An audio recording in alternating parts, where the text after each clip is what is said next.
Tapi yang harus kita pahami, kenapa aturan itu keluar, ya memang dasarnya dari kita juga gitu loh. Kita minta ini bukan tidak di approve atau diaminkan sama pihak aplikasi, tetap ditampung, dikaji, didiskusikan, ditentukan, diputuskan, baru didistribusikan.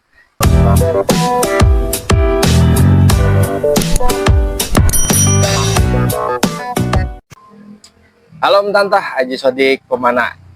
SNE-nya Gojek nongol lagi nih.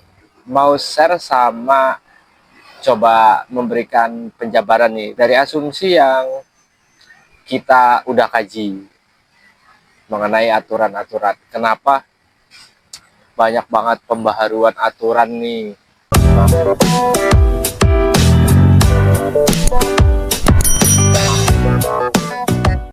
Kenapa sih sekarang banyak banget pembaharuan aturan-aturan baru gitu loh di tahun ini nih? Bentar-bentar keluar pembaharuan aturan baru, bentar-bentar keluar. Kalau di flashback lagi ya Om Tante ya, sebetulnya dasarnya memang dari kita juga sih kenapa aturan itu keluar. Ya kita ambil contoh nih, contoh simple aja lah. Dari pengalaman atau feedback yang dulu-dulu. Kita ambil contoh Gokar area ramai. Ini asumsi aja ya. Entah benar, entah enggak. Tapi ya nyatanya ada kebenarannya. Cuma ya tergantung kita menyikapinya.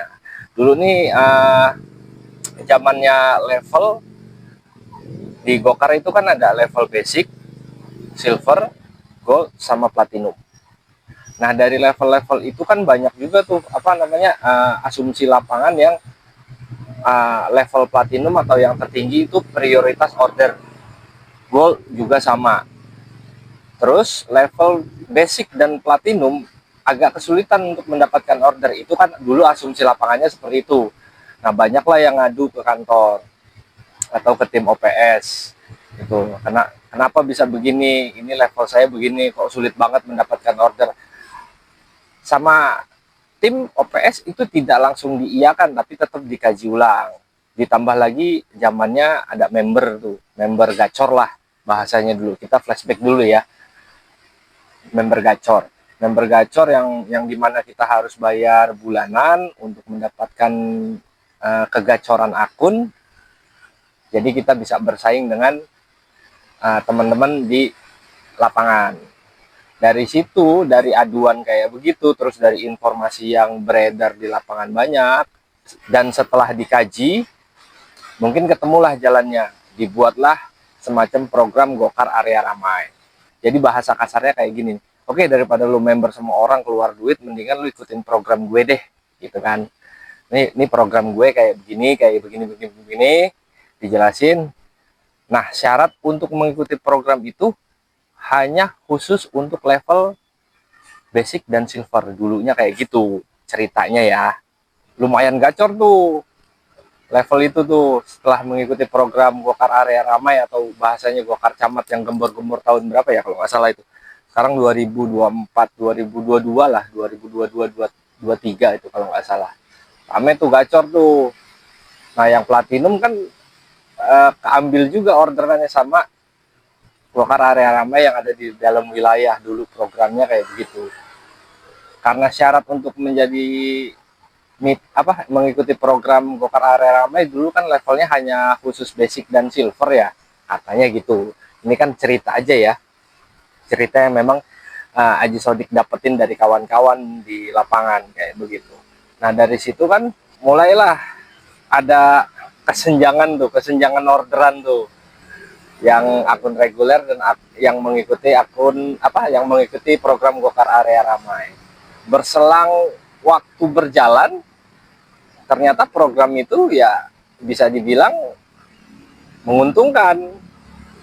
Jadi dilebarkanlah syaratnya, platinum boleh daftar, terus semuanya boleh daftar, wilayah-wilayah tertentu aja yang boleh daftar, dan khusus area itu dulu cuma SCBD doang. Berlanjut waktu berjalan, makin untung ternyata. Akhirnya semakin dilebarin. Ada Rawamangun, ada Gotambir, ada Cilandak, ada Depok, Bogor, Bekasi, Tangerang. Nah, dari situlah sebetulnya ketika saya ngobrol sama tim OPS selalu bilang Gojek itu dinamis, mengikuti perkembangan di lapangan. Cuman kadang kitanya juga yang kadang suka susah diatur. Ya contoh aja nih, kita bicara contoh kenapa aturan atau pembaharuan itu dalam beberapa bulan atau dalam tahun ini banyak banget pembaharuan.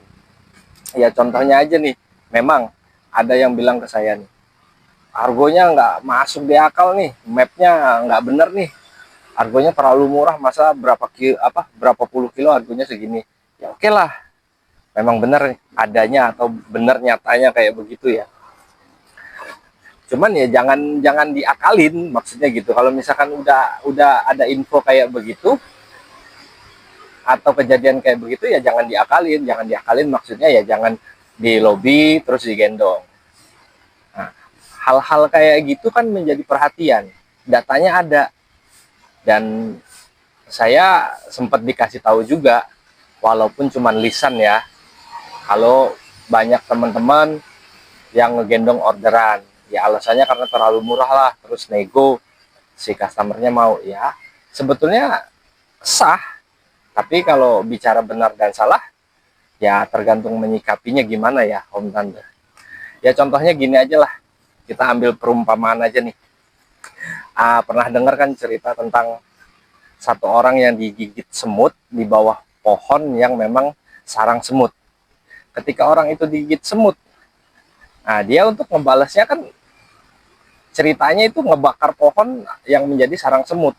Berarti ya semut yang tidak ngegigit dia kan kena dampaknya juga ya. Seperti itulah contohnya kita di lapangan nih, teman-teman mitra. Saya pun kena dampaknya. Memang kita tidak melakukan, tapi dari hal yang dilakukan sama teman-teman atau oknum lah bahasanya, ya kita kena dampaknya. Contoh kayak aturan cancel keluar ini, dasarnya kan memang dari situ, supaya nggak terjadi hal-hal kayak gitu.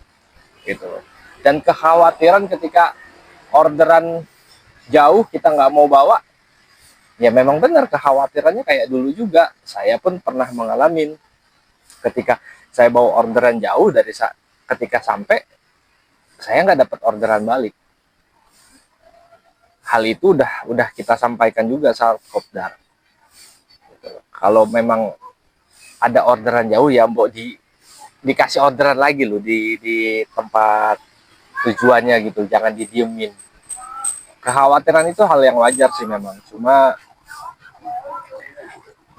sudah ditanggapi sama tim ya, alhamdulillah kemarin saya coba it's okay, kemanapun orderan yang saya bawa akhirnya balik ke titik semula, walaupun ya agak keliling-keliling lah.